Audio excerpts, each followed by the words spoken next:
सृष्टि अब इसके बाद, क्योंकि अब जो ये फाइनल उसमें पहुंच गया है, तो एनडीआरएफ का रोल ऐसे में बहुत ज्यादा अहम हो जाता है। आगे उसको किस तरह से एग्जीक्यूट करना है, अभी थोड़ी देर पहले बाकायदा एनडीए में इसे ब्रीफ करता हुआ भी नजर आया था।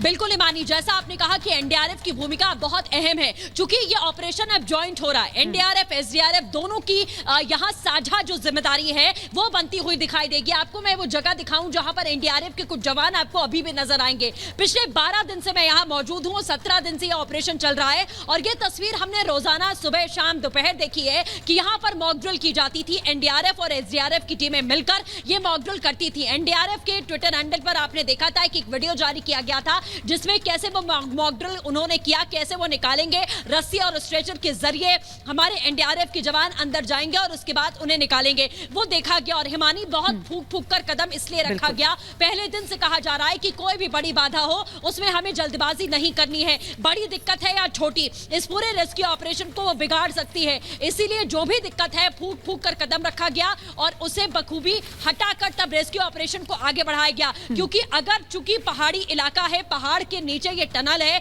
तो सीधे तौर पर एक बड़ी बाधा पहाड़ भी यहां बन रहा था, ये इलाका बन रहा था, पहाड़ का स्ट्रक्चर बन रहा था, उसका नेचर बन रहा था, सॉइल बन रही थी, मेटल्स बन रहे थे। इसीलिए रेस्क्यू ऑपरेशन को कोई और हानि ना हो, हमारे मजदूरों को कोई हानि ना हो, टनल को कोई हानि ना हो, क्योंकि टनल में क्रैक्स आए थे। बिल्कुल सृष्टि, मैं आपको बताया था, आपने बिल्कुल ठीक कहा। और साथ ही साथ जैसा कि क्योंकि अभी एनडीए ने जो प्रेस ब्रीफिंग की है उसमें कई सारी इंपॉर्टेंट बातें निकल कर आई, क्योंकि वैभव, जिन मजदूरों को पिछले 17 दिन से निकालने की मशक्कत हो रही है वो तो है ही, लेकिन जो मजदूर उनको इस पूरे काम में लगे हुए हैं, उस टीम के साथ लगे हुए हैं, जो तमाम टीम्स इस वक्त वहां पर मौजूद हैं, एनडीआरएफ एसडीआरएफ, जो सृष्टि यहां पर बता रही हैं, उनका भी ध्यान रखना होगा कि उनको बाहर निकालने के क्रम में या वो जो प्रोसीजर है या वो फ्रिक्शन जिसकी बात अभी कर रहे थे थोड़ी देर पहले यहां पर, तो कहीं उसमें कोई इस तरह की प्रॉब्लम ना आए, उनकी भी सेफ्टी बेहद जरूरी है।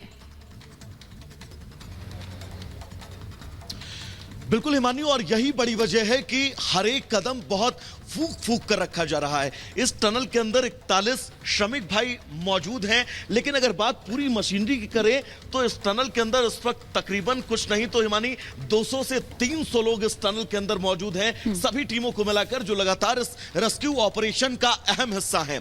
सबकी सुरक्षा का ध्यान रखना है, हर एक कदम फूक फूक कर रखना है, कोई जल्दबाजी नहीं करनी है, क्योंकि अब हम बिल्कुल जीत के मुहाने पर खड़े हैं। जिस 17 दिन जो संघर्ष किया गया, शुरुआत में बहुत उतार चढ़ाव आए, कभी कभी हमारी ऐसी भी सिचुएशन आई कि हम टनल के ठीक सामने टकटकी लगाकर देखते थे कि शायद आज बड़ी खबर आने वाली है, लेकिन उस दिन भी हमें निराश होकर वापस लौटना पड़ता था। लेकिन आज का दिन शुभ संकेत जो है वो लेकर आया है, जिसको लेकर पूरा देश इंतजार कर रहा था। हर एक तस्वीर, हर एक मिनट, हर एक लम्हा बहुत अहम है, और यही बड़ी वजह है कि कोई किसी भी तरह की चूक ना हो। पूरा मास्टर प्लान रेडी है।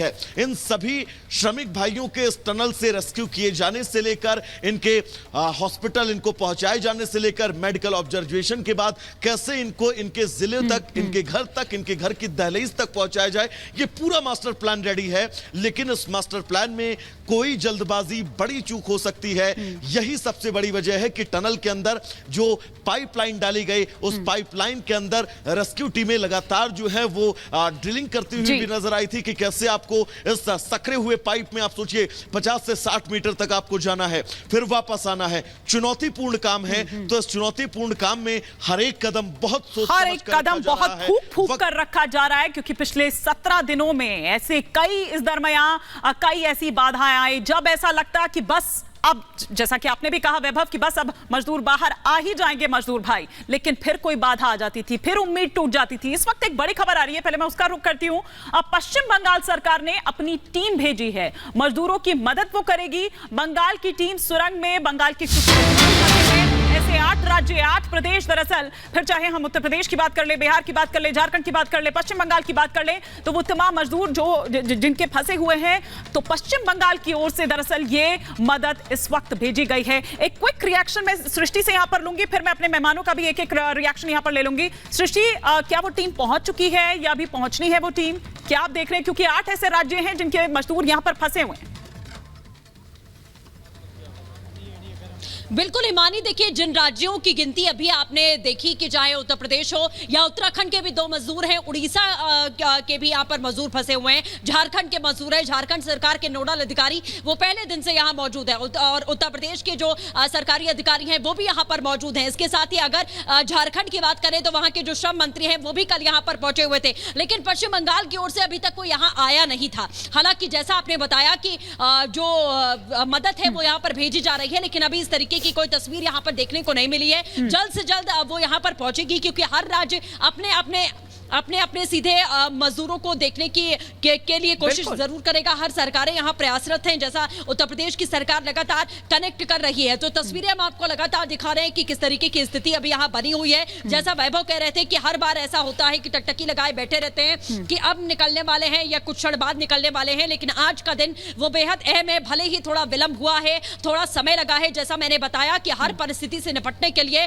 बहुत फूंक फूंक कर ये कदम रखे गए हैं, ताकि रेस्क्यू ऑपरेशन अंतिम क्षण में उसे कोई क्षति ना पहुंचे, कोई नुकसान यहाँ रेस्क्यू ऑपरेशन का ना हो, इसलिए बहुत फूंक फूंक कर ये कदम रखे गए हैं। हालांकि हर सरकार के अधिकारी जो है वो मुस्तैद है पूरी तरीके से मजदूरों के रेस्क्यू के लिए, और उन्हें वापस कैसे अपने राज्य पहुंचाना है इसकी तैयारी भी पूरी है।